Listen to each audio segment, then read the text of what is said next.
Hola, Dani. ¿Cómo va? Gusto de verte, Dani. Igualmente. Después, después la sigo. Bien. Cuando Leo me dé el ok, yo arranco. Como usted quiera, están todos.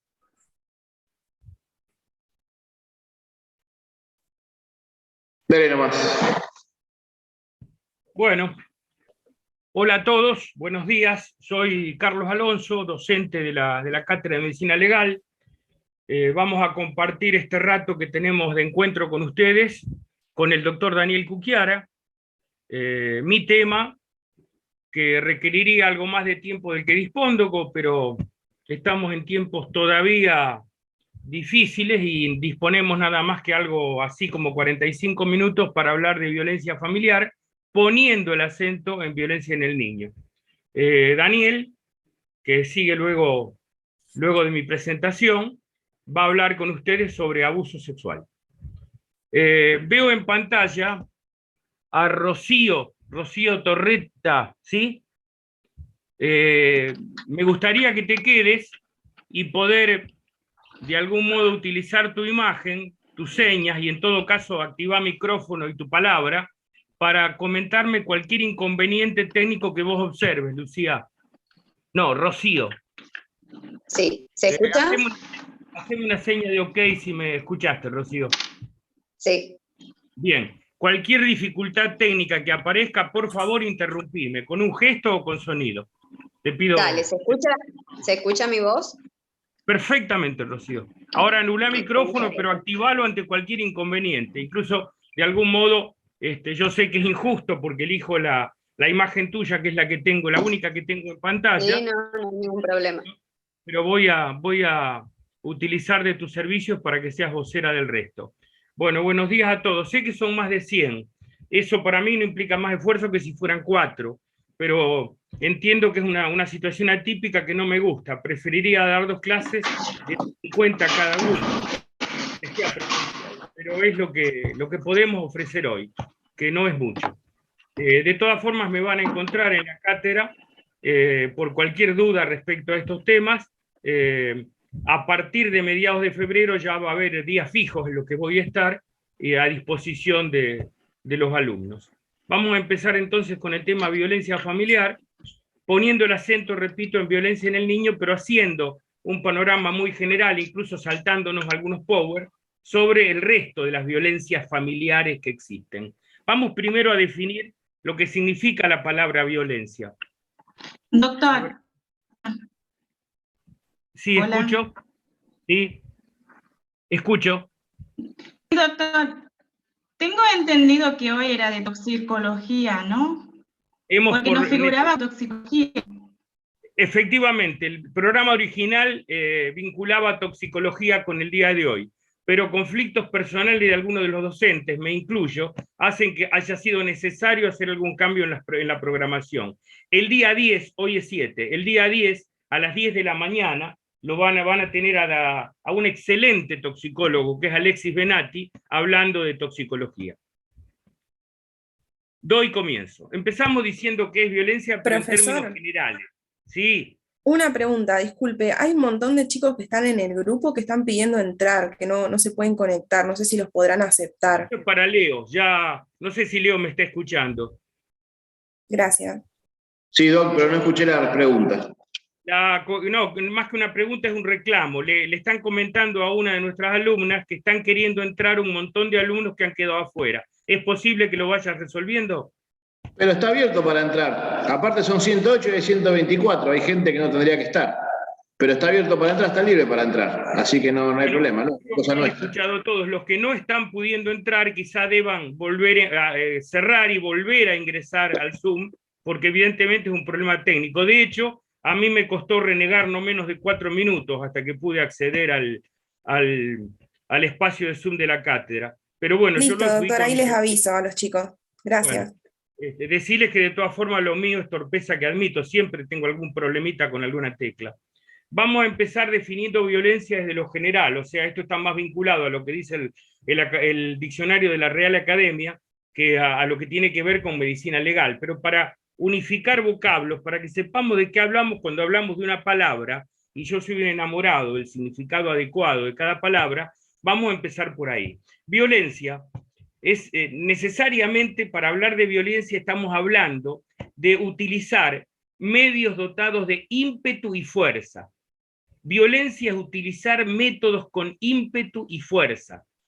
Ese ímpetu y esa fuerza, que no solo está en las manos o en una herramienta contundente como un palo, un martillo o un arma, sino que también está en la palabra, en lo verbal, en la comunicación, que puede ser esa comunicación dotada de ímpetu y fuerza, y también puede ser dotada de una intención humillante o indigna para nuestro interlocutor, y eso también es violencia.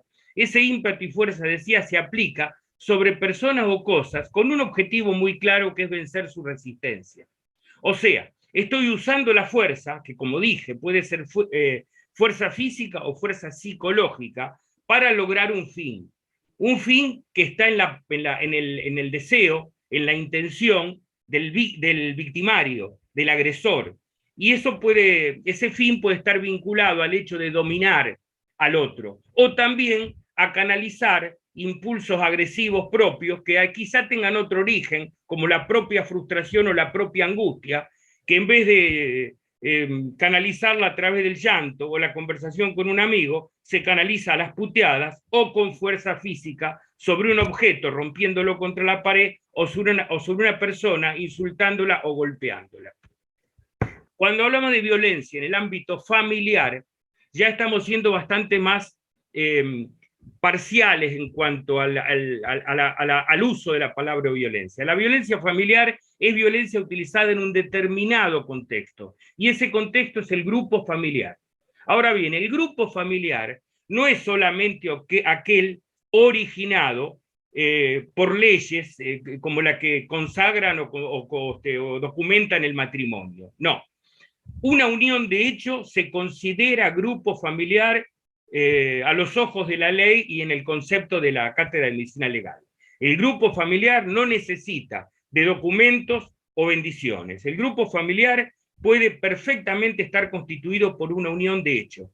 Y con este concepto puede haber más de un grupo familiar para un chico. En ocasiones 2 o incluso 3. 2 cuando los padres son separados y cada familia ensamblada reúne, acompaña a uno de los chicos o a varios.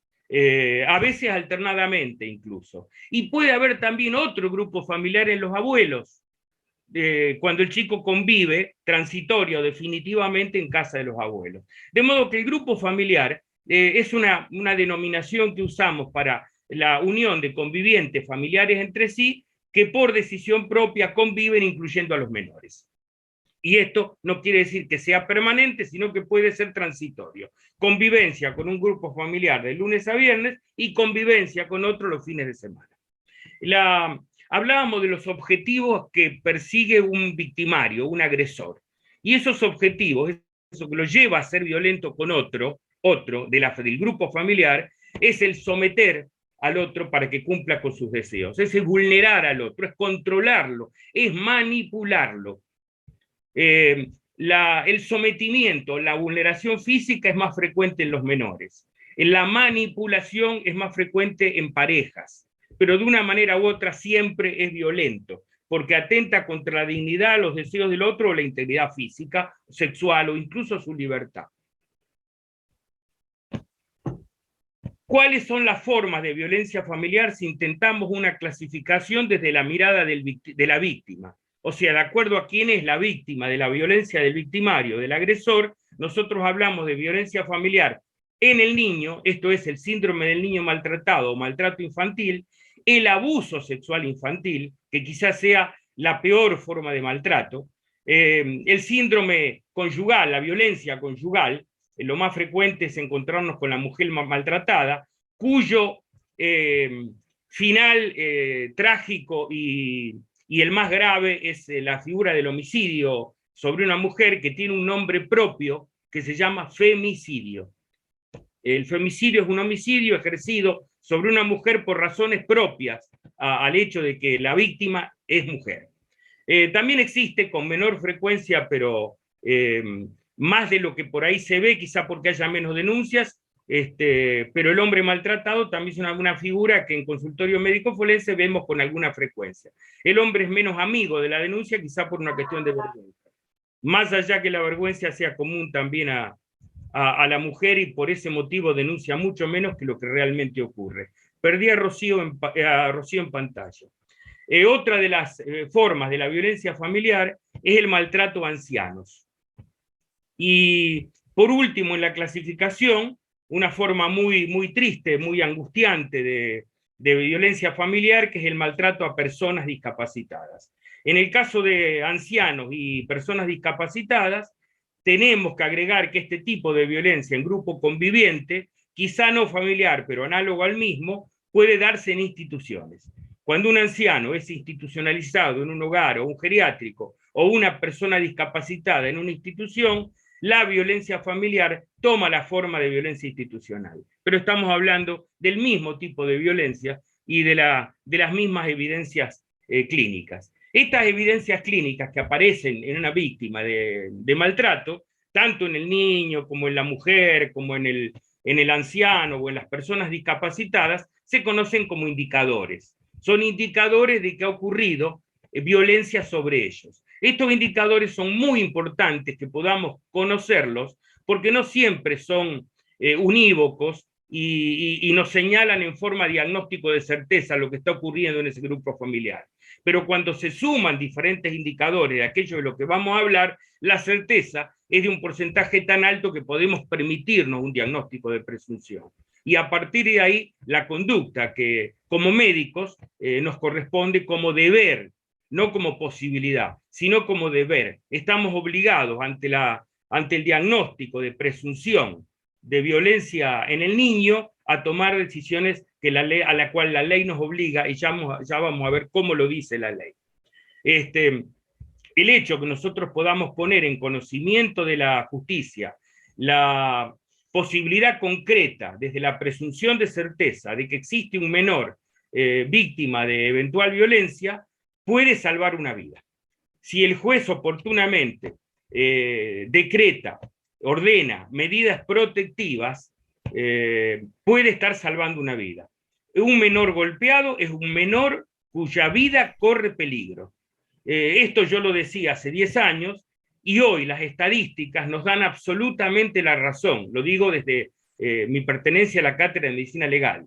Cada vez es más frecuente la tristísima realidad de que menores de 2, 3 años o 1 año sean muertos por agresión física por un integrante del grupo familiar.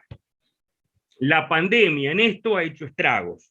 La convivencia forzada, ocurrida sobre todo durante el 2020 y en menor medida durante el 2021, provocó un hastío en la convivencia de parejas que provocaba que pasara al acto la agresividad contenida por la angustia de la pandemia.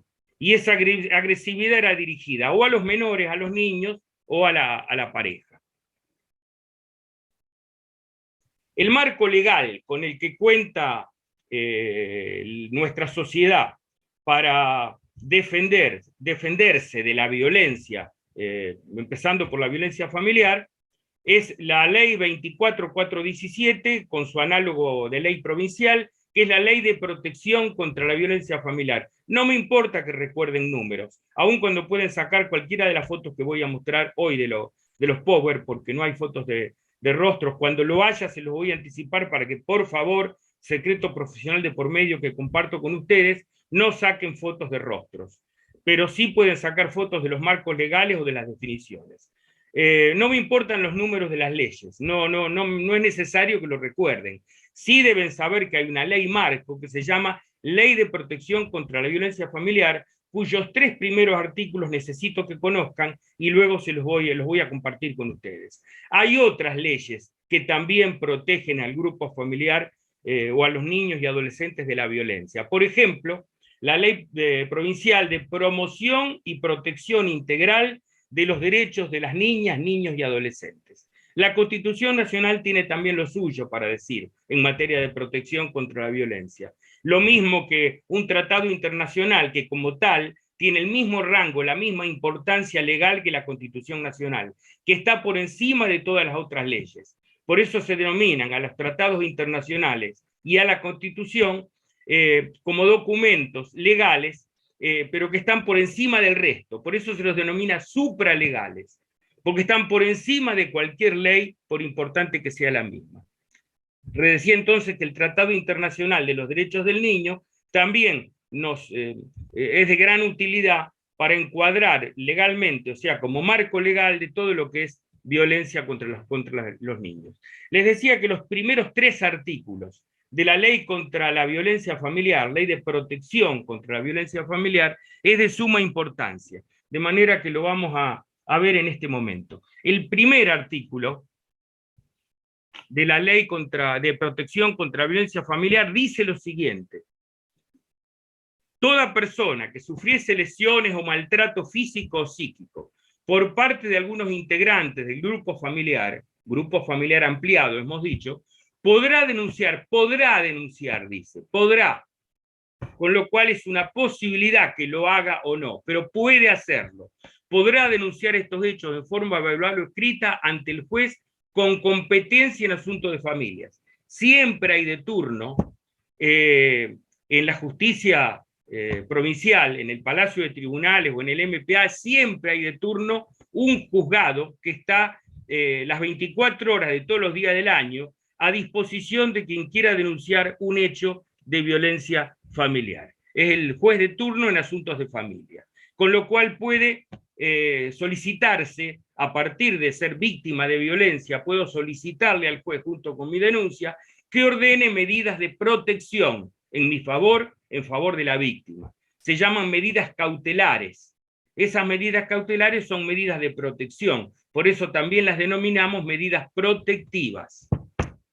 Segundo, y acá viene algo fundamental desde la conducta médica, de quien desde la pediatría, desde el médico de guardia o desde la urgencia, se encuentra con un caso en el cual puede diagnosticar con presunción de certeza el ejercicio de violencia contra un menor.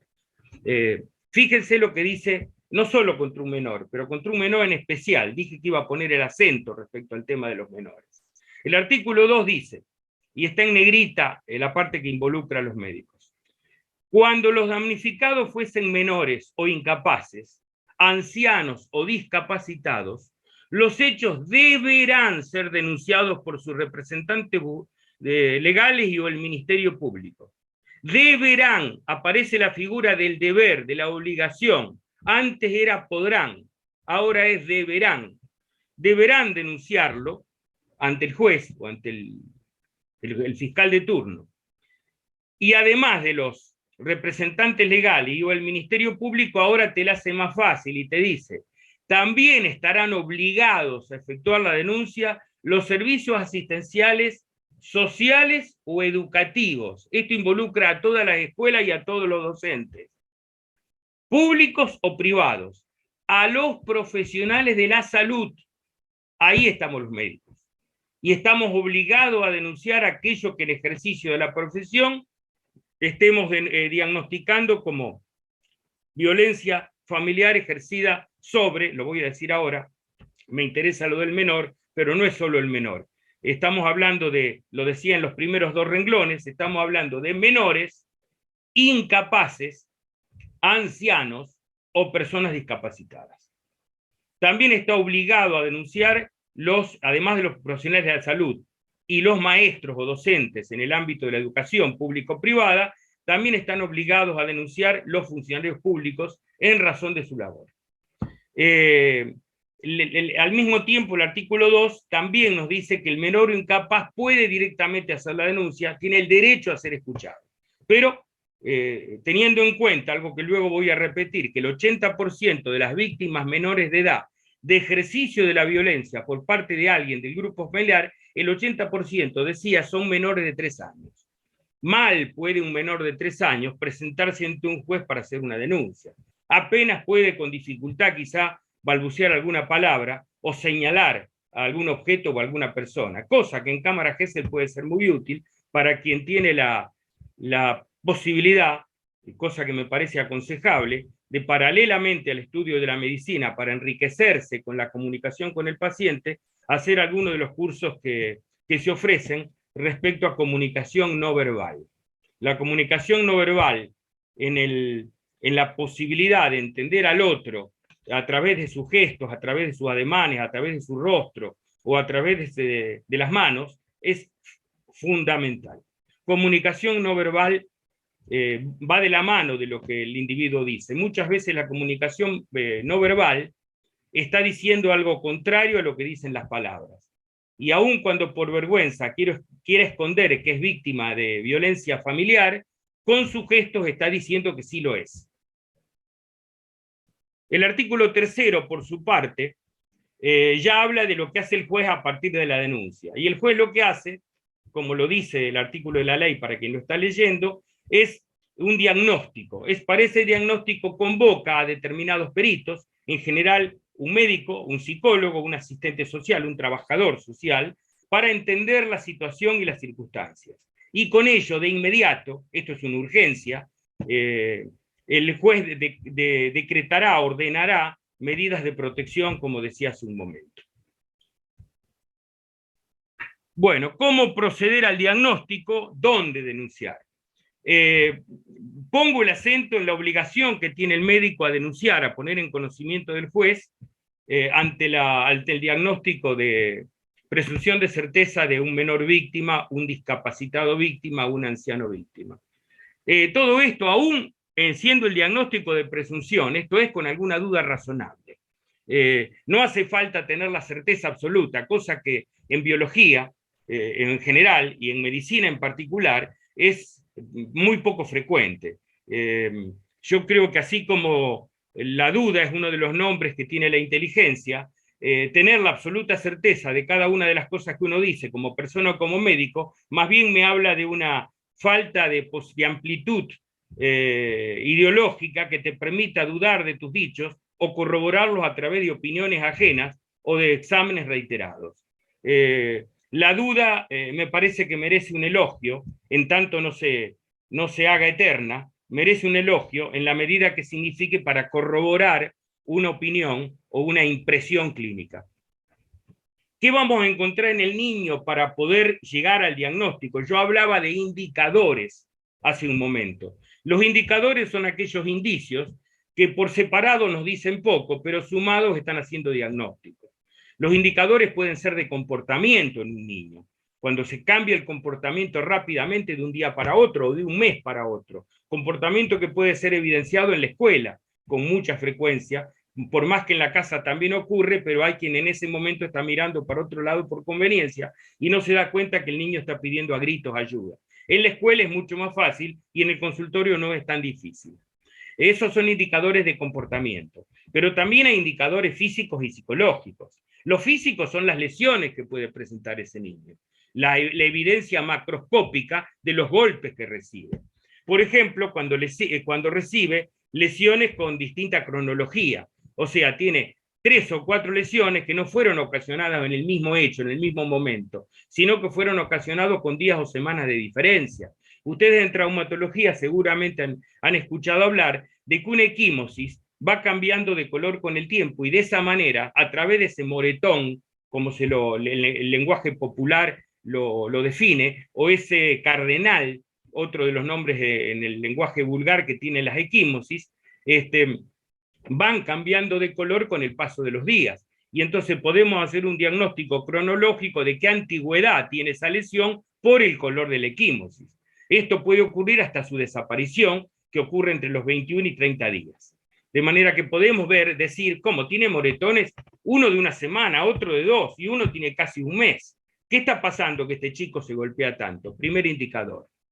Lo mismo que la coexistencia de lesiones con diferentes mecanismos. Uno es un raspón por arrastre, el otro es una quemadura que tiene todas las formas de que pudo haber sido un pucho apagado en el brazo de un menor, cosa que he visto, o una plancha hirviendo en las nalgas, una plancha de hacer carne en la hornalla o en la parrilla, o también he visto cómo a un chico, porque se escapó de casa, como castigo, le metieron los pies en agua hirviendo para que por unos días no camine. Son cuestiones que parecen cinematográficas, pero que quien ha ejercido la medicina forense, como en mi caso, ya sea desde lo policial o desde lo judicial, durante 40 años, lo he visto decenas de veces. Cosas que parecen increíbles, violencias que no pueden ser posibles de admitir en un menor y sin embargo uno la ve, incluyendo autopsias sobre menores ocasionadas por golpes provocados en el seno de la familia, que el deber de protección, que sería lo habitual, lo normal, entre comillas, para cada uno de nosotros, se transforma en violencia ejercida por tonterías. Esto es realmente por patología del propio victimario. Así que lesiones de diferente cronología, lesiones de diferente mecanismo, y lo que yo les he dicho respecto a que en el 80% son menores de 3 años, chicos que no hablan ni van a la escuela. En el consultorio hay que ser cuidadoso y el examen completo, porque también hemos visto lesiones disimuladas por la ropa, en la confianza del victimario de que si el chico va de mangas largas porque tiene un moretón en el brazo, no le vamos a sacar la manga larga si en realidad solo estamos consultando por un dolor de garganta. Y cuando le sacamos la manga larga, porque lo revisamos como corresponde, aparecen golpes que nos hacen sospechar que hay algo más que dolor de garganta. Hemos llegado a ver lesiones disimuladas con maquillaje. Para poder denunciar hay que reconocer el maltrato. Bueno, es lo que estoy tratando de acentuar, esta cuestión de que los indicadores nos permitan hacer diagnóstico. Por eso lo de la cuestión de buscar con un examen físico muy completo los diferentes tipos de lesiones, el tiempo en que fueron provocadas y el mecanismo que las provocó. Sepan ustedes, cuando en general aparecen dudas de cómo voy a denunciar a alguien de esta manera si no estoy seguro. El médico no está denunciando a nadie, porque no sabe quién pudo haber provocado esas lesiones. Lo que está denunciando son las lesiones y está denunciando que ese chico está en riesgo. O sea, lo que está denunciando no es la existencia de un delito y un delincuente. Lo que está denunciando es una lesión en un niño que, como presume puede haber sido provocada por violencia, está protegiendo al niño. Denuncio el hecho, no denuncio a nadie con nombre y apellido, no denuncio a ningún familiar en particular. Denuncio el hecho concreto de que ese niño, a mi criterio médico, está siendo sometido posiblemente con presunción de certeza, pero no con certeza absoluta. Denuncio a una situación que puede poner, o de hecho pone en riesgo la vida del menor. Para esto, nada mejor que recordar algunas de las cuestiones que nos dicen los tratados internacionales que hablan de los derechos del menor. Y es que el niño es el bien supremo a defender. No hay un bien mayor en el contexto del tema que estamos hablando que defender a la niñez. Dije también que había violencia física y psíquica, además de comportamiento, de conductual. Cuando hablamos antes de lesiones de distinta cronología o distinto mecanismo, a las lesiones a las que me refiero, como las más frecuentes, son las siguientes que aparecen en el Power. Golpes, cachetadas, coscorrones, arañazos, presión de la uña sobre el antebrazo, sobre un objeto duro. Por ejemplo, le ponemos la mano o el antebrazo del menor sobre una mesa, y sobre esa mesa presionamos en forma perpendicular la uña sobre el bracito del menor. Queda una marca que es muy propia de ese tipo de lesión. Es una especie de hendidura semilunar que en ocasiones provoca un fondo de surco como equimos y en otras incluso hasta sangrado. Y en otras nada más una lesión más bien leve, porque se ejerce, depende la potencia, la fuerza con que se ejerza esa presión de la que estoy hablando. Los pellizcos provocan una equimosis que parece como haber dibujado un nudo sobre la piel. Lo mismo que el tironeamiento de pelo, en ocasiones con alopecias de regiones completas, y en otras con resquebrajadura de los cabellos y también con arrancamiento, que todo el pelo está más o menos en la misma altura y en determinado sector se nota que se le ha arrancado a una altura diferente y menor. Los empujones provocan caída, y las caídas hay que saber explicarlas, porque un chico de 3 años se cae a cada rato. Bueno, las sacudidas o los empujones son uno de ellos. De las quemaduras he hablado, la mordedura es otra lesión que suele tener alguna frecuencia. Si bien la mordedura está más asociada a lo pasional con abuso sexual, en ocasiones se lo muerde solamente para lesionarlo. Desde el punto de vista pasivo, todo lo que acabo de decir son acciones concretas, acciones, activo, acciones concretas sobre el menor, con ejercicio de violencia. En relación a la pasiva, aquí tenemos cuestiones que es mejor ahondar en un concepto. La pasiva es mala nutrición, escasa o nula higiene y otras formas de abandono, como puede ser la mendicidad, la trata, la explotación laboral o la ausencia escolar. Quiero ser claro con esto, no siempre la mendicidad, la explotación laboral, el abandono, la mala nutrición tienen que ver con violencia intencional de parte del grupo familiar.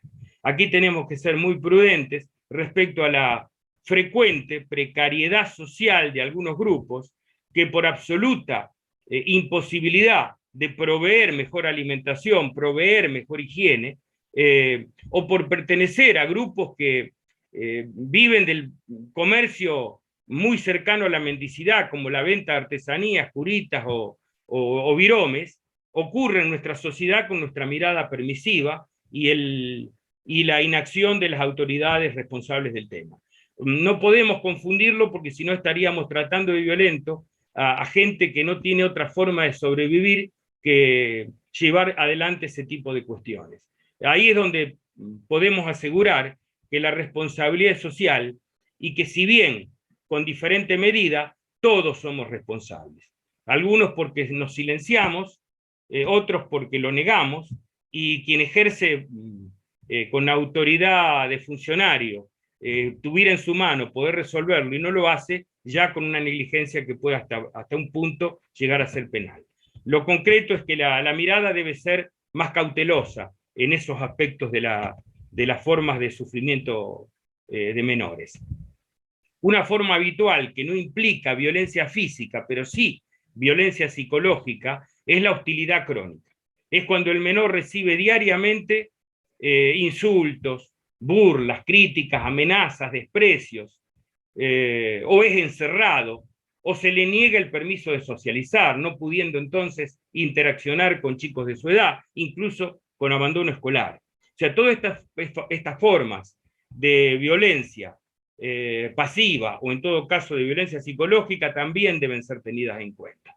En ocasiones la violencia pasa por exigirle más de lo que el chico puede dar y reprimirlo con castigos simplemente porque en la escuela no rinde lo que otros de sus compañeritos sí puede, quizá por carencias intelectuales vinculadas a cuestiones que somos todos distintos y hay quien puede más y hay quien puede menos. Eso no implica la posibilidad de castigo. Esto no es más que reiterar como conclusión un resumen de lo que he estado diciendo en cuanto a violencia pasiva o psíquica. Los insultos, las burlas, los desprecios. Hay chicos que cuando han podido expresarse en cámara Gesell o en anamnesis de consultorio forense, han dicho que, quizá con otras palabras, pero prefieren un castigo que la indiferencia. Hasta provocan el castigo porque siempre es mejor que la indiferencia. Hay chicos que sufren el hecho de no ser tenidos en cuenta ni cuando lloran ni cuando se ríen. Nadie comparte su alegría o su dolor. Y eso es francamente desesperante. Suma mucha angustia a un menor que vive estas cuestiones en su hogar. Con esto doy por cerrado el tema violencia familiar en el niño, más allá de alguna pregunta posterior, el tiempo nos corre, y paso brevemente a describir el resto de las violencias, empezando por hombre maltratado, que sufre mayoritariamente maltratos psicológicos, más que maltrato físico. Cuando es físico suele ser arañazos, que es lo que predomina, pero también hay un nuevo patrón en el que se dividen las víctimas femeninas de las masculinas, que es la quemadura. Desde el caso de Tadei, ustedes deben recordar el caso del baterista de Callejeros, era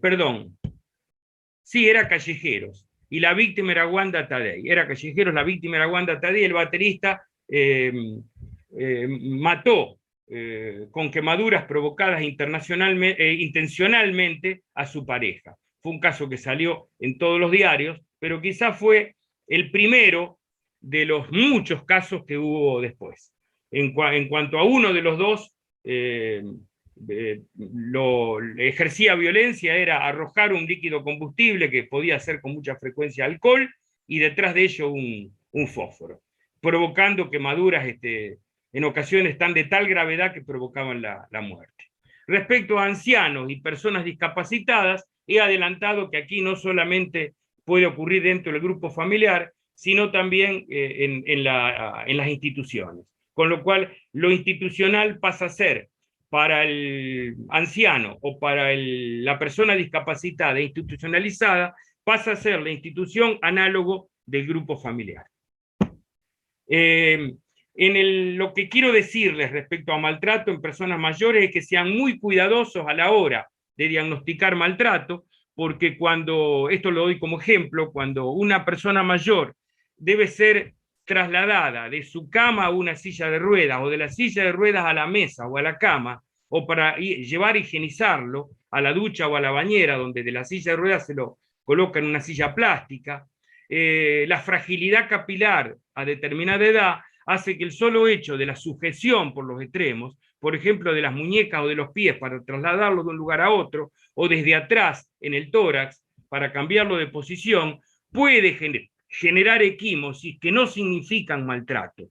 Y esto confunde en ocasiones a los familiares que denuncian, o incluso puede confundir al médico no habituado a este tipo de diagnóstico. Yo solo les pido, sean cuidadosos respecto al diagnóstico de violencia, analicen muy bien en qué lugar y qué otra cosa pudo haber provocado el equimosis, más allá del ejercicio de violencia que también existe. ¿Cuáles son los factores de riesgo respecto a un anciano en cuanto a la posibilidad de maltrato? Bueno, cuando hay deficiencia en la salud y está postrado y requiere colaboración permanente, los familiares con poca paciencia pueden hartarse al punto de agredirlos, verbalmente o incluso físicamente. Más aún cuando hay un trastorno cognitivo en el viejo que le impide hacer la denuncia, que lo sufre sin poder expresarlo. Suelen los convivientes maltratadores o en los empleados de las instituciones en las que ocurre violencia, haber antecedentes de haber sido víctimas de violencia familiar. El aislamiento social de un anciano en este punto es terrible, porque además de estar aislado y solo, enclaustrado en su imposibilidad física, además son víctimas de violencia. Hoy, con el crecimiento exponencial que hemos tenido en los últimos 10 años de la posibilidad de fotografía o video, estamos viendo, incluso por los medios masivos como televisión, imágenes de castigo a ancianos, a personas discapacitadas o también a menores que son espeluznantes, que son dramáticas. Bueno, el hecho de que eso pueda haber sido grabado, filmado y nosotros haberlo visto, solo pone en evidencia algo que ya sabíamos de antes. Y esto tenemos que tenerlo presente como posible. En cualquier grupo familiar donde aparece alguien lesionado, el diagnóstico diferencial es siempre con violencia intencional. La frecuencia de los abusos sexuales en ancianos, para hablar de estadísticas que no siempre son exactas y no siempre las hay, pero en general se parece a mi propia experiencia. La mayoría son mujeres. Las estadísticas de algunos de los autores, como José Alberto Patitó, nos habla de que el 85% son mujeres. El 98% de los abusadores sexuales en ancianos son hombres. El 85% de las víctimas son mujeres. Y con frecuencia, el autor del atentado sexual, que es una forma gravísima de maltrato en ancianos, también lo es en chicos, de eso hablará luego el doctor Daniel Cucchiara, que me sigue en la palabra, es un hijo adulto en el 40%, su pareja, en este caso dice un esposo en el 30%, y el otro 30% podríamos hablar de un pariente o un amigo, y menos frecuentemente un extraño. En general, en la gran mayoría de los casos, siempre es una persona cercana a la víctima. ¿Cuáles son los indicadores? Los mismos que hablábamos en menores, los mismos. Historias de caídas y lesiones sin explicación, quemaduras, equimosis, desnutrición en el viejo, sobremedicación o submedicación, o sea, le dan de más tranquilizante para que esté tranquilito. Pónganle 6 comillas de cada lado. O le dan de menos para no gastar. Pero el paciente está o muy medicado o menos medicado, y eso también es maltrato. Como el abandono. Vos ves familiares que están adecuadamente higienizados y vestidos, y un viejo que huele mal, que tiene las ropas sucias o o viejas, al que se nota largamente que no está siendo asistido como corresponde. Voy a hablar alguna palabra sobre violencia en la mujer en el tiempo que nos queda, sin restarle por eso importancia. Hoy, y más después de la pandemia, cosa que también dije para los menores, la violencia en la mujer con extremos de gravedad inconcebibles es una figura frecuente en nuestro medio social. ¿Alguien me ayuda con la hora, por favor? ¿Qué hora es? 12:45. 12:45. 45.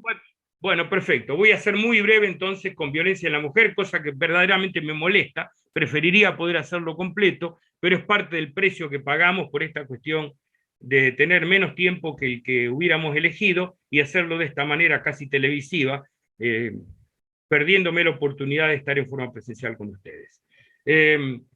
Uno de los peores problemas que tenemos con este tema es haber naturalizado el tema de la violencia. Hablo de naturalizar la violencia en general. Hablo de cambiar de 100 canales que tenemos por cable. En 15 minutos hagan ustedes la prueba. Cambien de canal viendo en cuánto de los 100 canales hay imágenes de violencia y se van a sorprender con el altísimo número de canales que están de un modo u otro mostrándonos algo violento. Desde los noticieros hasta las películas, de las películas hasta la serie. Y desde la serie hasta los programas más infantiles también hay escenas de violencia. Cuidado con aquellos programas que tienen como norma transformar a la mujer en un objeto o desvalorizarla. Estos son hasta en pequeños gestos nos damos cuenta. Y no hablo de programas históricos como Tinelli, que se ha caracterizado por hacer de la mujer objeto su atractivo de pantalla. Hablo hasta de propagandas, donde se naturaliza que la mujer hace solo ella las tareas domésticas. Cuando a mí no se me cae nunca ningún anillo, de hecho no los tengo, por lavar los platos o por cocinar o hacer las dos cosas. Una manera de agasajar en el grupo familiar y no de creer que uno está haciendo una cuestión de servicio, o en todo caso hacerlo con gusto. No es una tarea femenina lavar los platos, en todo caso es una tarea familiar que hasta los chicos pueden hacer y de paso aprenden. El mensaje social en definitiva de la mujer objeto me parece una de las causas madres e históricas de la violencia que se ejerce sobre ellas. Los indicadores y el diagnóstico de una mujer maltratada es, en todo caso, guiado por los principios generales que ya hemos visto en niños y ancianos. Profe, se está tildando. Perdón, ¿se corrigió? ¿Profe? ¿Se corrigió? ¿Me están escuchando bien ahora? Sí, doctor. Sí, profe. no sé si solamente a mí. Escucho bien, puede ser la compañera que se le tildó, pero yo escucho bien. Bien, listo, cierro de todas maneras. Entonces debe ser a mí. El peor enemigo de la violencia doméstica es el silencio. Las mujeres que por temor o por vergüenza no denuncian. Y yo creo que hablar es sanador, porque hablar implica descargar angustia. Pero en el marco de una denuncia además es protectivo, nos permitiría protegerla. No quiero entrar ahora en esta cuestión de lo ideal que yo marco como posibilidad judicial y los enormes errores y falencias y negligencias que comete la justicia. He trabajado en la justicia casi 25 años, de manera que sé de qué hablo. Si sumo lo que hice en el Ministerio de Gobierno a través de mi labor como médico policial, son mucho más los años de trabajo con este tema. Y francamente no puedo decir que esté conforme de los resultados. Todo lo contrario. En todo caso, creo que habría muchísimas cosas para corregir. Pero empecemos por nosotros, por lo que podemos hacer nosotros con este tema. Cada uno de nosotros médicos como posibilidad de que el otro se exprese y hable y nosotros podamos colaborar en el papel que nos toque. Con un adulto no podemos hacer la denuncia en nombre del adulto, pero en un menor tenemos la obligación de hacerlo. La violencia en la mujer, al igual que en el menor, es física, psíquica, sexual y también económica. Cuando te ningunean económicamente, cuando te manotean el sueldo, cuando te objetan los gastos con plata tuya o ajena, pero te objetan en qué gastás, cuando lo que están ninguneando es tu opinión, eso también es violencia. Me quedo con un montón de cosas para decirles, empezando por el femicidio, una figura cada vez más frecuente y dolorosa, que es el homicidio de una mujer, pero que hoy tiene un nombre propio con penas más graves. El femicidio es el homicidio de una mujer por el solo hecho de ser mujer, pero merece y de hecho obtiene en la justicia una pena más grave. Adoraría poder seguir hablando con ustedes, no tengo más tiempo. Le pido 1000 disculpas por esta forma que no me gusta, de no estar recorriendo la clase y viéndole las caras a cada uno de ustedes. Espero que pueda ocurrir antes que terminen con con la carrera, que obtengan la matrícula, cosa que sé que va a ser muy pronto, pero quizá podemos encontrarnos antes de ello en la Cátedra de Medicina Legal, donde van a ser bienvenidos. Un abrazo para todos y sigue el doctor Daniel Cuquiara. Muchas gracias. Gracias, doctor. Muchas gracias, doctor. Gracias. Chao, Carlos. Gracias, profe. Saludos. Bueno, Dani, suerte con tu clase. Gracias. Te mando un abrazo, Dani. Hasta pronto. Gracias, gracias. Bueno, vamos a subir el Power, Leo. Sí, Doc, dale nomás. Vamos a intentar subir el Power.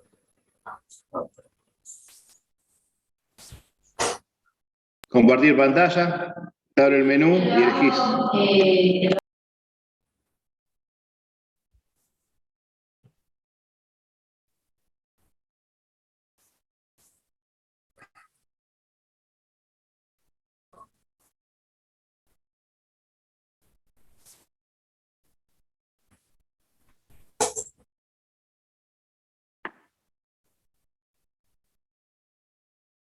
¿Están escuchando? Sí, se escucha. No compartiste nada todavía. No, lo cliqué, pero no subió todavía. Ahí va queriendo.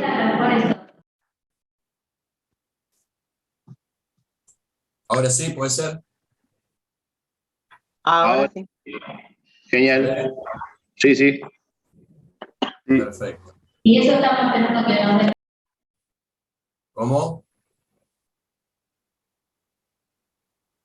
Tiene un ruido de fondo.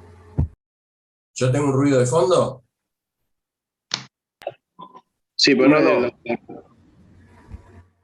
Tienen que apagar todos los micrófonos.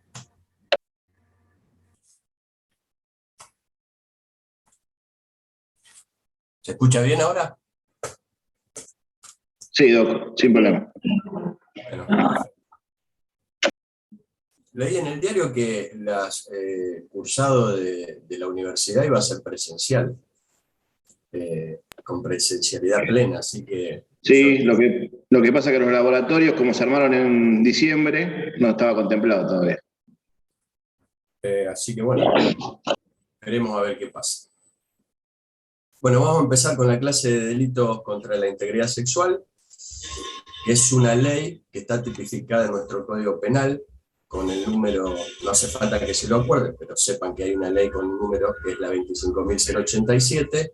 Esta ley tiene vigencia a partir del año 1999 y son los delitos contra la integridad sexual aquellos que atacan no solo la libertad, sino la voluntad sexual de la persona. Acá ustedes ven todos los delitos contra la integridad sexual que existen. Yo se los puse acá.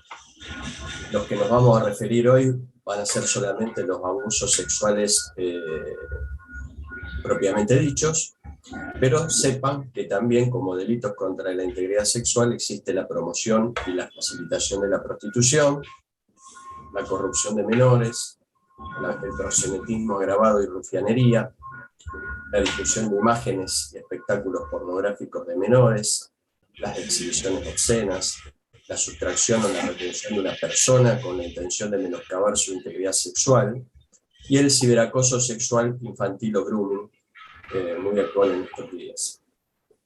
Vamos a referirnos solamente a los abusos sexuales. Aquí, el bien jurídico tutelado o protegido por el Código es la libertad sexual de la víctima, o sea, cada cual tiene la decisión o la voluntad de decidir sexualmente lo que le parezca, pero sin ser sometida, ¿no es cierto? ¿Y cuándo se considera abuso sexual? Bueno, existen determinados requisitos para que se considere el mismo. Por ejemplo, una conducta abusiva de contenido sexual, un contacto corporal directo entre lo que es el agresor y la víctima, cuando afectan las partes pudendas de la víctima, y sobre todo cuando hay ausencia del consentimiento de la víctima respecto al acto sexual, ¿no es cierto? Porque, digamos, que no está de acuerdo, no existe el consentimiento. Bueno, todas estas consideraciones son lo que hacen al abuso sexual. Pero también, en los casos en que fuera un menor de 13 años, inclusive aunque no haya dado o aunque haya dado su consentimiento, igual se considera abuso sexual. Cuando es menor, entonces, de 13 años. Cuando también existiera violencia, una amenaza, un abuso coactivo, o sea, coactivo significa, como dice, obligar a alguien, o intimidatorio de una relación de dependencia, de autoridad o de poder de una persona sobre la otra, o también existe abuso sexual cuando, aprovechándose de que la víctima, por cualquier causa, no haya podido consentir libremente la acción. ¿Eso qué significa? Que, por ejemplo, cualquier persona que haya sido drogada o medicada con alguna sustancia, que no haya podido consentir su voluntad libremente, bueno, eso es considerado abuso sexual. En cuanto a la clasificación de abusos, existen 3 tipos de abusos.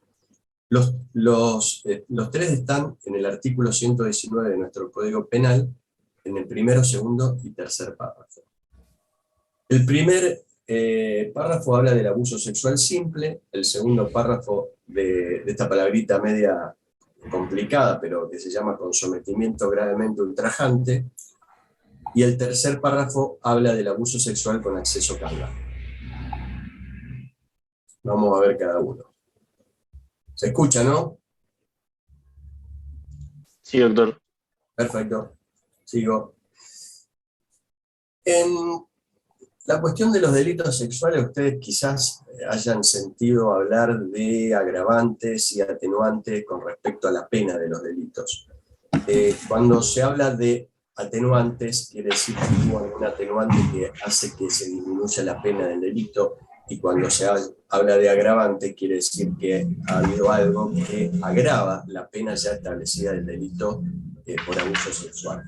Y en lo que se refiere a los párrafos segundo y tercero, que son con sometimiento y acceso carnal, la pena, para que ustedes sepan y tengan una idea, puede ir entre los 8 y los 20 años de reclusión o prisión. Entonces, ¿cuándo se considera que puede haber agravantes que hagan aumentar la pena? En los casos, por ejemplo, si resultare un grave daño para la salud física o mental de la víctima, eso se llama agravante por el resultado. Si el hecho fuese cometido por ascendiente, descendiente, afín en línea recta, hermano, tutor, curador, que son todas personas que están relacionadas con la persona, o sea, un vínculo muy cercano, ministro de algún culto reconocido, encargado de la educación o de la guarda. Esto se llama agravante por el parentesco y por la calidad del autor. Si el autor tuviese conocimiento de ser portador de una enfermedad de transmisión sexual grave y hubiese existido peligro de contagio, eso se llama agravante por la enfermedad del autor. Si el hecho fuese cometido por 2 o más personas o con armas, eso se llama agravante por el número de actores y por el medio empleado. Y si el hecho fuese cometido por personal perteneciente a las fuerzas policiales o seguridad en ocasión de sus funciones, se llama por la calidad del autor. Y por último, si el hecho fuese cometido contra un menor de 18 años, aprovechándose de la situación de convivencia preexistente con este menor, esto se llama agravante por la edad, que es menor de 18, y por la situación de la víctima. Bueno, todas estas agravantes lo que hacen es aumentar la pena del delito por abuso sexual. El artículo 119 en su párrafo primero, que habla del abuso sexual simple, habla del que abusar sexualmente de una persona de uno o de otro sexo. Y acá la característica de este abuso es que el delito se configura cuando existe un contacto con el cuerpo de la víctima. Sería con los órganos sexuales del autor o con cualquier otra parte del cuerpo. Pero son actos de aproximación, de tocamientos, de caricias que afectan las partes pudendas, ¿no es cierto?, de la víctima, o cuando el autor obliga a efectuar los tocamientos a sus partes pudendas, o incluso a desnudar a la víctima. Pero fíjense que en todos estos actos no hay ningún tipo de penetración, simplemente aproximación y contacto, caricias, etc. Ese es el abuso sexual simple. Por supuesto que del abuso sexual simple, pasando por el sometimiento, y el abuso sexual con acceso carnal, la pena va aumentando. El abuso sexual con sometimiento gravemente ultrajante, que es el que está en el cuarto párrafo, ya la pena va aumentando a 10 años, de 4 a 10 años, y se caracteriza por la duración o por las circunstancias de su realización. Su duración significa que es algo reiterado en el tiempo, que no es de una sola vez, sino que se ha reiterado, y las circunstancias de realización, como fue el hecho, ¿no es cierto? En general, en este tipo de abusos, existe ya la penetración con objetos, pero que no es el pene, pueden ser cualquier tipo de objetos. Y en estos casos se suma a esta situación de abuso, con sometimiento gravemente ultrajante, un exceso. Ese exceso lo que hace es afectar no solo la dignidad de la persona, ¿no es cierto?, la omisa y degrada, como podrían ser los actos sexuales realizados ante un testigo o ante testigos. Esta es la característica principal de este tipo de abuso. Si tienen alguna pregunta me la van haciendo y les voy respondiendo. ¿Alguna duda o algo? El último, en el tercer párrafo del artículo 119, trata del abuso sexual con acceso carnal, que sería la violación, donde la pena acá, fíjense que va de 6 a 15 años, es mayor. Y se caracteriza que cuando hubiese un acceso carnal por vía, puede ser anal, vaginal u oral, la antigua legislación anterior a esta, de 1999, la anterior, solamente hablaba del acceso carnal por vía anal y vaginal, no hablaba de la vía oral. En esta ley ya habla de la vía oral, como abuso sexual con acceso carnal. O también cuando se realizare actos análogos, digamos, introduciendo objetos, de cualquier tipo de objeto que a ustedes se les ocurra, o partes del cuerpo, que pueden ser dedos, por ejemplo, pero por alguna de las dos primeras vías, por vía anal o por vía vaginal. O sea, en la cuestión de la introducción del pene, puede ser por vía anal, vaginal u oral. En la introducción de objetos o incluso partes del cuerpo, solamente por vía anal o vía vaginal. Entonces, con esto se configura el abuso sexual con acceso carnal. Entonces, los elementos constitutivos en este caso es que el autor puede ser tanto varón como mujer. En la otra legislación solamente se consideraba el autor como varón, pero en esta nueva puede ser varón o mujer. Y la víctima lo mismo, puede ser varón o mujer. Y acá es indiferente en cuanto al abuso sexual que se produzca la penetración total del pene o parcial del mismo. El delito se configura de igual forma. Y también es indiferente que haya o no haya eyaculación. El delito se configura igual. Bien, hay un artículo, que es el que le sigue, que es el 120. No sé si ustedes, digamos, sintieron hablar de lo que se llama el estupro, que sería una persona que es menor de 16 años, que es aprovechada por su inmadurez sexual.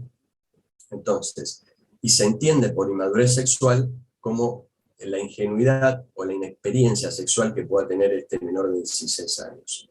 Entonces lo que hace el autor del delito es hacer prevalecer su mayor edad o su situación de preeminencia sobre este menor de 16 años. Eso es lo que se llama el estupro o el artículo 120 del Código Penal. Hace esa diferenciación el Código. Bueno, en cuanto al diagnóstico médico legal de la violación, existen protocolos, diferentes tipos de protocolos, pero en términos generales lo que hay que, digamos, obtener sería un resumen de la información policial o judicial que se disponga, los datos personales de la víctima y datos del acompañante, en caso de que esa víctima sea menor o sea incapaz, el relato del hecho, cómo fueron las circunstancias, qué pasó, los datos de relevancia sexuales anteriores al hecho, si ha tenido esta persona una vida sexual activa o no, el examen psíquico, por supuesto, el físico, el examen genital y el examen de las regiones anal y perianal. Bueno, todos estos datos hay que recabarlos. Entonces, para esto se necesita, para realizar un buen examen físico, una camilla examinadora con una buena iluminación y tener lupa para visualizar mejor las lesiones. Este es un gráfico topográfico, ¿no es cierto?, para localizar las lesiones a nivel genital. Digamos, la persona que examina y que tiene que describir las lesiones emplea este tipo de gráfico de uso horario, en donde puede decir, bueno, se visualiza desgarro o erosión o hematoma en hora 5, en hora 6, entonces eso es para una más fácil y mejor localización de las lesiones a nivel topográfico. Entonces se emplea este gráfico. Hay que tener en cuenta un diagnóstico diferencial, sobre todo en la mujer virgen, en lo que es la escotadura congénita y el desgarro. Digamos, a los fines para que ustedes interpreten, yo voy a mostrarles una fotito y después pasamos de nuevo a este gráfico. Por ejemplo, este es un power de un himen normal, de una mujer virgen, en donde ustedes ven que en esta parte de acá tiene, digamos, en el introito, tiene un borde libre que comunica con el introito, y tiene una base de inserción a nivel vaginal. Entonces, eso es un himen normal, no hay ningún tipo de lesión. Por ejemplo, en la escotadura congénita existe lo que puede haber un desgarro, pero que no llega del borde libre hasta la base de inserción, sino que, digamos, es anterior a la misma. En cambio, en el caso del desgarro, digamos, llega desde la base de inserción desde el borde libre hasta la base de inserción. O sea, todo el himen. En el caso de la escotadura congénita, los bordes son regulares y osimétricos, o sea, se ven en las dos partes, en los dos lados, y en el desgarro los bordes son irregulares y asimétricos, o sea, se pueden ver de un lado o la simetría de los mismos. Pero el verdadero diagnóstico por ahí se hace con la microscopía electrónica, en donde se ve que la escotadura congénita, para certificarlo, ¿no es cierto?, se va a visualizar que tiene bordes recubiertos por un epitelio pavimentoso. Bueno, acá no sale en el power, y en el desgarro, bordes constituidos por tejido fibroso y retraído. Entonces, pasando a los gráficos, habíamos visto el himen normal. Este es lo que se llama una escotadura congénita, en donde los bordes son, en donde parece, digamos, que parte del borde libre, pero no llega hasta la base de inserción, es bilateral, es como una sonrisita, esa es la característica. En cambio, en el desgarro ya va desde el borde libre hasta la base de inserción, donde se puede decir que hay un desgarro a nivel topográficamente, según el gráfico horario, en hora 5, hora 6 aproximadamente. Pero también se ve en el interior vaginal sangre en cavidad vaginal, lo que hace sospechar fuertemente de que acá puede haber habido un abuso con acceso carnal. Bueno, esta es la diferencia, el diagnóstico diferencial que hay que hacer en el caso de una mujer virgen entre la escotadura congénita y el desgarro. ¿Se entendió? ¿Alguna duda? Sí, se entiende. Perfecto. Seguimos adelante. En el caso de la violación en el varón, lo que hay que examinar es el examen de la región anal y perianal, en donde se puede observar que puede haber, en el caso de abuso, congestión, puede haber edema y una rubicundez, puede haber desgarros, hemorragias, comúnmente van de hora 6 a hora 12, y un orificio anal que es doloroso. En este power, por ejemplo, se visualiza a nivel de hora 12, en sentido longitudinal, y en los alrededores que hay una rubicundez, un enrojecimiento, pero hay una fisura a nivel de hora 12. Eso puede hacer sospechar de un desgarro. Acá la cuestión es más evidente porque al margen de la dilatación anal que estamos observando, existe un desgarro a nivel de hora 6, y también existe hematoma y equimosis perianal.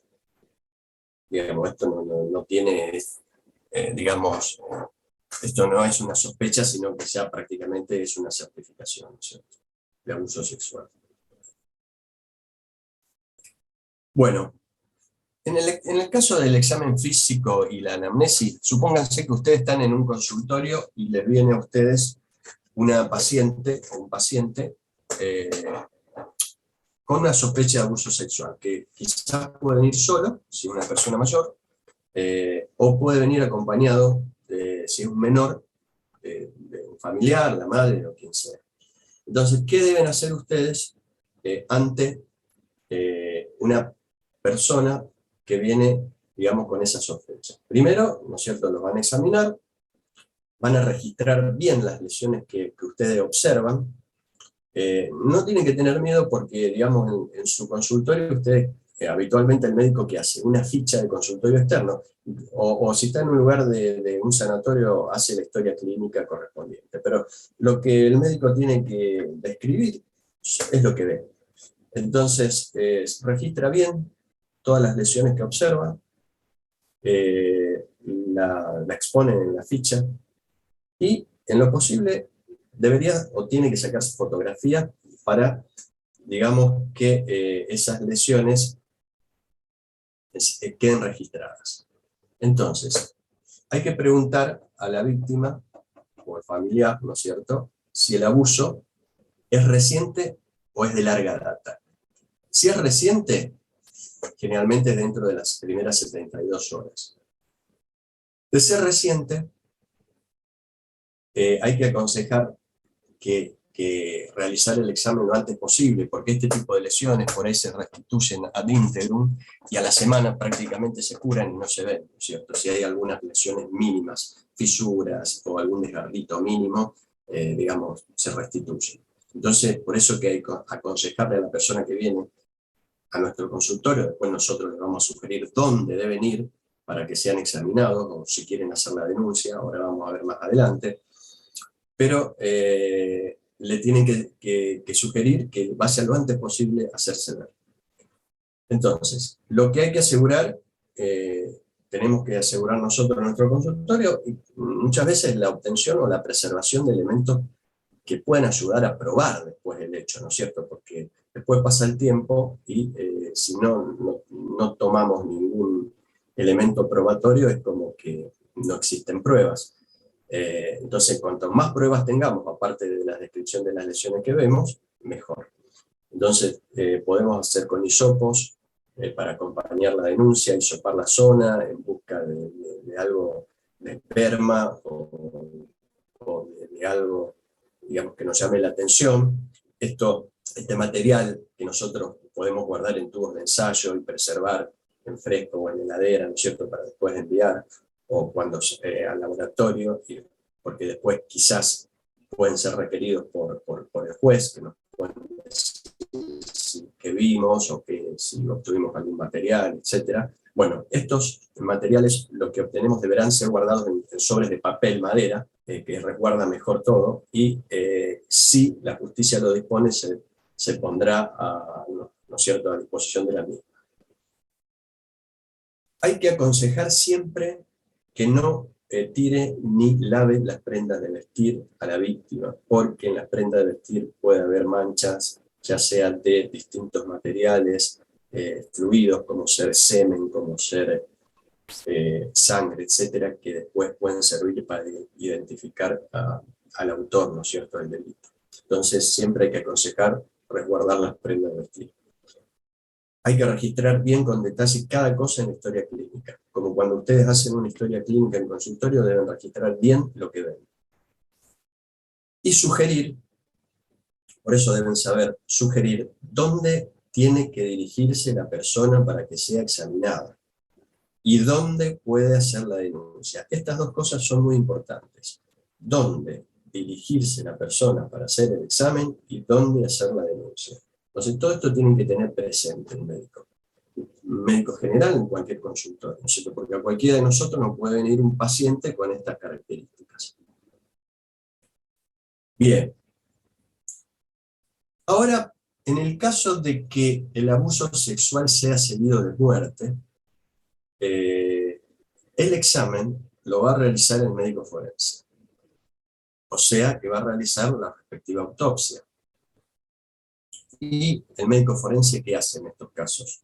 Va a tener que registrar las lesiones genitales, paragenitales y extragenitales que hubiese, realizar hisopados oral, vaginal y anal para investigar espermatozoides, la reserva de cabellos y de vello pubiano para comparación después criminalística e identificar al autor, porque no se olviden que en los cabellos y el vello se puede detectar el ADN, y si hay alguna sospecha con alguna persona, se compara eso y se puede identificar. Reserva de las uñas, ¿por qué? Porque la víctima quizás haya entablado alguna lucha con el agresor y tiene tejido del victimario debajo de las uñas que después puede ser identificado mediante ADN y, ¿no es cierto?, y si hay ante una sospecha de algún individuo, poder identificarlo al mismo. Entonces, reservas para material para investigar ADN. Bueno, como yo les dije antes, también la investigación de las prendas de vestir, en especial la ropa interior, porque en la ropa interior puede haber cabello, puede haber vello pubiano, manchas de esperma, de otras secreciones, etc. Y todo debe fotografiarse. Y además, deberá el forense remitir para su estudio histopatológico la pieza que saca, ¿no es cierto?, la exéresis que hace, y que sería, en el caso de la mujer, sería la amputación ano-bulbo-perineal, pero con inclusión de segmentos de vagina y cuello uterino y del recto. Y en el varón sería la amputación ano-perineal. Entonces, todo esto es resorte del médico forense si el abuso sexual fue seguido de muerte. Bien. ¿Quién hace la denuncia en los casos de abuso? Bueno, si es una persona que es mayor de 18 años, la puede hacer la propia víctima. Entonces, si quiere la hace, si quiere no la hace. O sea, eso depende de cada uno, porque como son delitos de acción de instancia privada, los delitos de acción de instancia privada lo hacen las personas mayores de 18 años. O sea, no la puede hacer cualquier otra persona, porque si no sería como divulgación del secreto, ¿no es cierto? Esa persona quizás nadie no quiere que se enteren de que ha sido abusada, o por miedo, o por pudor, o lo que sea. Bueno, entonces, propia víctima si es mayor de 18 años. En el caso de que sea menor, son considerados delitos sexuales de acción pública, o sea, delitos de acción pública, o sea, que la denuncia en los casos de los menores lo puede hacer cualquier persona. Cualquier ciudadano está obligado a hacer la denuncia, y el Estado está obligado a investigar, inclusive de oficio. Y ni hablar de si nosotros vemos como médicos en un consultorio un posible abuso sexual, una sospecha fuerte de abuso sexual, estamos obligados a hacer la denuncia.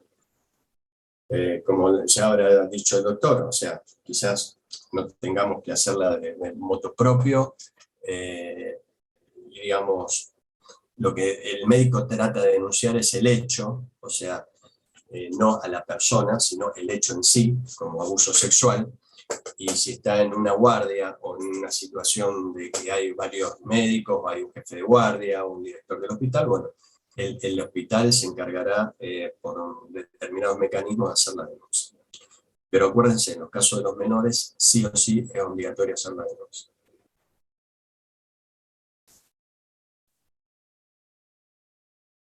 Otra cosita que no les dije, que bueno, que no está en los Power, pero para que lo tengan en cuenta, es que en los casos de abuso sexual, acuérdense que cualquier persona que haya...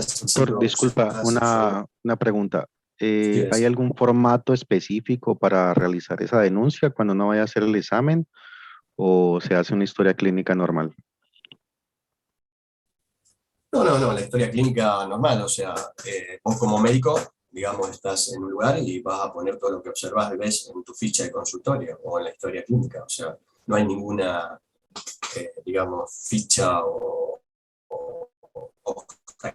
especial, simplemente la que tenga en el lugar. Simplemente, o sea, cada médico cuando revisa un paciente, o bueno, muchas veces ahora actualmente hay muchos que escriben en computadoras y otros que escriben en fichas con soporte papel, pero no hay ninguna especial. Bueno, entonces le decía que si... No sé si te contesté la pregunta. Sí, sí, profe, está bien, gracias. Bueno, en los casos de abuso sexual que va seguido de un embarazo, por ejemplo, la persona, la mujer, tiene derecho a solicitar la práctica del aborto. Ustedes tengan en cuenta ahora las nuevas legislaciones del ILE y del IBE, la interrupción legal del embarazo y la interrupción voluntaria del embarazo, pero en este caso sería un ILE, porque en los dos únicos casos que está justificado el aborto, en los casos de interrupción legal del embarazo, es cuando existe grave peligro para la vida de la madre y la salud, y en el caso de violación. Entonces, la mujer puede ir a una institución pública, por ejemplo, digamos, solicitar la práctica del aborto si no lo quiere tener, y la institución le tiene que garantizar dicha práctica. Después, la otra cuestión, que es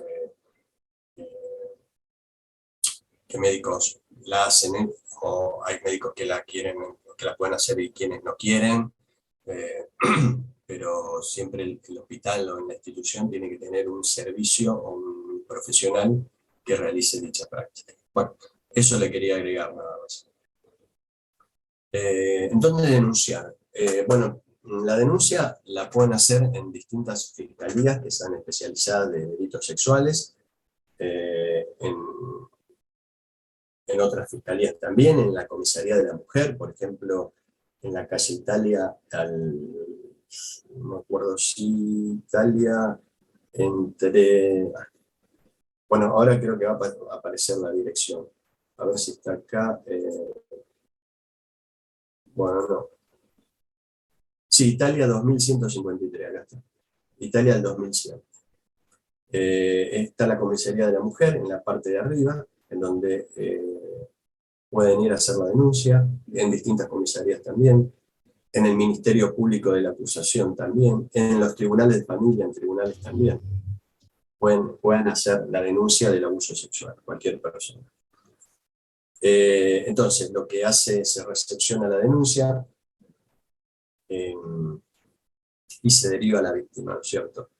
Hay un teléfono, que es el Centro de Ayuda a la Víctima, que es este. Esto en el caso de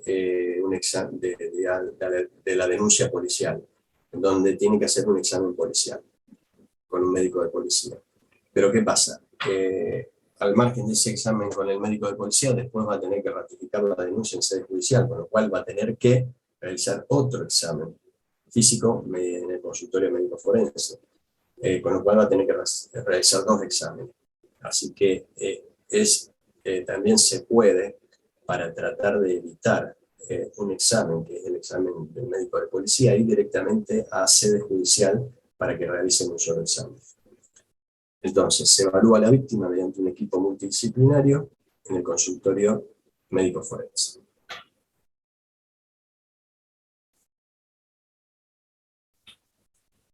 Bueno, esto en cuanto a violencia de género, en Rosario está el teléfono verde, que es este, que ustedes ven acá, que funciona todos los días durante las 24 horas, y también en caso de emergencia se puede llamar al 911.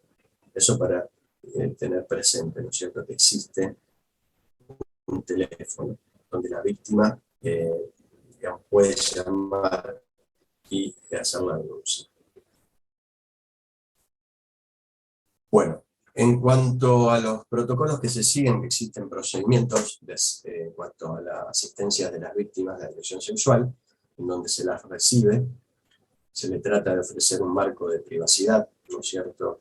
Se permite que tenga acompañantes, se le da una contención psicológica, se le realiza una anamnesis, el consentimiento informado en el caso de todos los procedimientos que se tengan que realizar, y siempre se tiene que dar la opción a elección de profesional mujer en el caso de que se lo solicite. ¿Qué se va a hacer en ese examen físico? Bueno, se realiza una inspección y se trata de buscar y de describir las lesiones. Entonces hay que ver la región genital, donde hay que revisar los labios mayores, menores, a la horquilla, el vestíbulo, región uretral y paruretral, región himeneal y región mamaria. Describir lesiones a nivel paragenital, muslos, regiones inguinocrurales, glúteos, región anal, márgenes del ano. Y las regiones extragenitales, cualquier otra parte del cuerpo, mama, facial, cuello, miembros superiores, tronco, miembros inferiores, etc. O sea, hay que hacer un examen completo.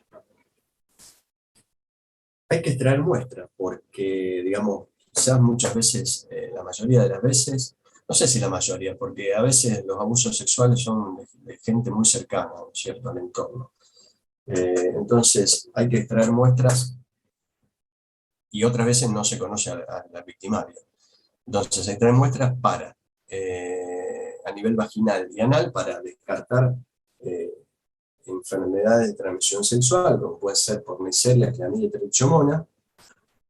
Se hace un estudio, un hisopado de semen en cavidad anal, vaginal o bucal, y extracción de sangre, porque hay que descartar que no tenga hepatitis B, C, que son enfermedades de transmisión sexual, lo mismo que el HIV, la sífilis. Se le saca hemograma, un hepatograma, y por supuesto el test de embarazo. Todas estas cuestiones de laboratorio y de exámenes y extracción de muestras hay que realizarla o están en los protocolos.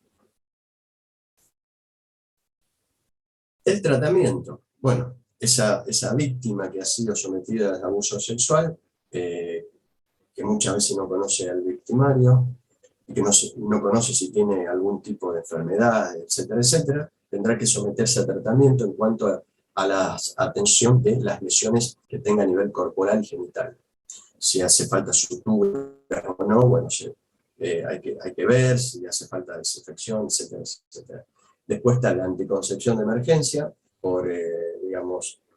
para evitar embarazo, los sueros y vacunas antitetánicas, antihepatitis B, la prevención y tratamiento de enfermedades de transmisión sexual, y los antirretrovirales. O sea, todo esto hay que tener en cuenta en una víctima de abuso sexual.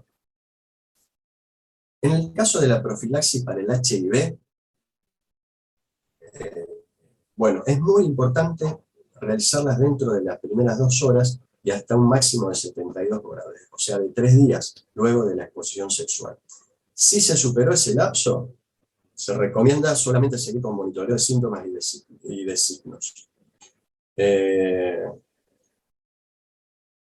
Por supuesto que las personas que reciben el tratamiento deben ser asesoradas y firmar un consentimiento, y la duración de la profilaxis para el HIV es de 4 semanas, o sea, 1 mes. Entonces, es importante hacerla dentro de las 2 horas y hasta un máximo de 72 horas, acuérdense.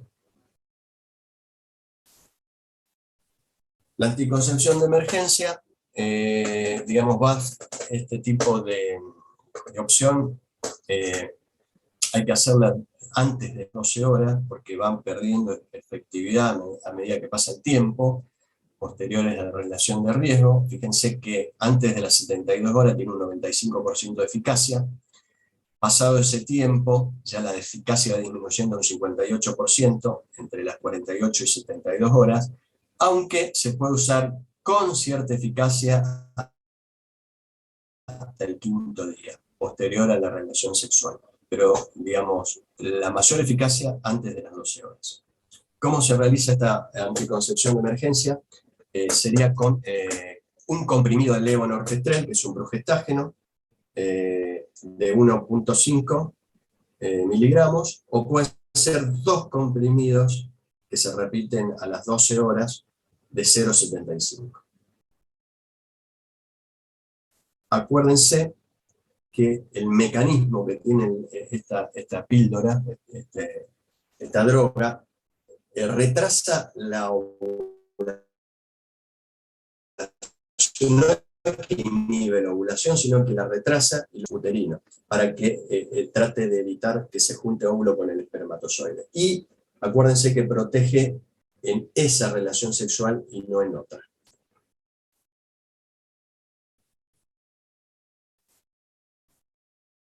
Bueno, y en cuanto a la profilaxis de enfermedades de transmisión sexual, existen, digamos, diferentes planes antibióticos que pueden ser doble plan antibiótico, triple plan antibiótico. Yo le puse acá para que ustedes tengan una idea de qué se puede usar, pero digamos, hay muchos planes, doble o triple planes de antibióticos que se pueden realizar para prevenir enfermedades de este tipo, de transmisión sexual. Entonces, la detección de la violencia sexual por el personal de salud, o sea, por nosotros los médicos, es muy importante, y a veces es la primera y la única oportunidad que tiene la víctima digamos, de detectar este tipo de cosas. Entonces, el personal de salud, nosotros médicos, tenemos que estar sensibilizados y capacitados mínimamente para asesorar a las personas con abuso sexual, para, digamos, recomendarles dónde tienen que ir a hacerse el examen, dónde sugerir ir y dónde tienen que hacer la denuncia. Bueno, eso es todo lo que yo les quería comentar. Si tienen alguna duda, alguna pregunta que me quieran hacer, estoy a su disposición. Hola, profe. Yo le quería hacer dos preguntas. La primera, si el tipo ese de la clasificación de los delitos de abuso sexual, el simple, el del medio, que tenía el nombre largo, no me acuerdo. Con sometimiento gravemente ultrajante, sí. Ese, con el sometimiento gravemente ultrajante. El acceso carnal, sí. El acceso carnal, ¿son sumativos o se clasifica en una sola categoría? Es decir, por ejemplo, si yo hago un abuso carnal, ¿tengo también la pena del sexual simple y del ultrajante? No, ¿O solamente cada uno tiene su pena, digamos, su pena, porque van de una gravedad en aumento, ¿no es cierto? El simple, acordate que solamente hay caricias, tocamientos, etcétera, no hay penetración, y el otro no hay penetración del pene, sino que penetración con cualquier objeto, y en el otro sí, el acceso carnal con introducción del pene o con cualquier otro objeto, bueno, ya la pena es mayor, o sea que el juez tipifica y está a criterio del juez qué delito o qué abuso sexual va a implementar, ¿no es cierto? ¿Qué pena va a implementar? Eso lo dictamina el juez. Perfecto, gracias, profe. Y la otra era en la parte del tratamiento de las víctimas de abuso sexual, la parte de los antirretrovirales. ¿Eso cada lugar tiene un infectólogo que se lo da o hay algo de eso? Sí, obviamente que digamos, eso se va a encargar el infectólogo, ¿no es cierto?, de realizar el tratamiento. No entramos en la cuestión de qué drogas, de cuánto, etcétera, porque no es cuestión de esta charla, pero para que ustedes tengan idea, deben hacer todo ese tipo de tratamiento, porque al no conocer al victimario no sabe si tiene HIV positivo o no, con lo cual se tiene que comer un tratamiento antirretroviral sí o sí la persona. Lo mismo con la enfermedad de transmisión sexual o lo mismo con el embarazo, no sabe si va a quedar embarazado o no con esa relación. Entonces hay que hacer todo ese tipo de tratamientos para, digamos, prevenir, ¿no es cierto?, todo eso. Perfecto, gracias, profe. Profesor, yo le quisiera hacer una pregunta. En el caso que nos llegue alguna paciente en una situación o de atención primaria o una atención de guardia, y lleguen esas circunstancias y no tengamos un médico policial o algo que se ocupe, en el caso de la ropa y todo eso que uno siempre aconseja que lo guarden, ¿debe guardarse de alguna manera particular para que tenga legalidad y no se... No, en una bolsa. No debemos hacerlo. En una bolsa de nylon, por ejemplo, sugerirle que lo guarde, que no lo tire, ¿no es cierto? Bien. Porque muchas veces los pacientes no, digamos, sin saber, agarran esa ropa y la meten al lavarropa, la lavan, o la tiran, o la queman, etcétera, etcétera. Sí, le da mucho rechazo y... Exactamente, porque no quieren saber nada, y, bueno, con la cuestión obviamente psicológica, bueno, pero hay que sugerirle que no la tire porque eso puede ser de importancia. para Claro, identificar. era para más o menos conocer si había algo puntual y uno no hacer algo más. No, lo que sugerirle es que no la tire, que la guarde, porque las manchas se conservan. Después, digamos, Claro. Se extraen las manchas. Hay técnicas con las cuales se extraen. Bien, eso nada más. Muchas gracias. Doctor, disculpe, buenas tardes. En la pantalla aparece como Augusto Reategui. Es Juan Reategui. Gracias, doctor. Bueno, perfecto.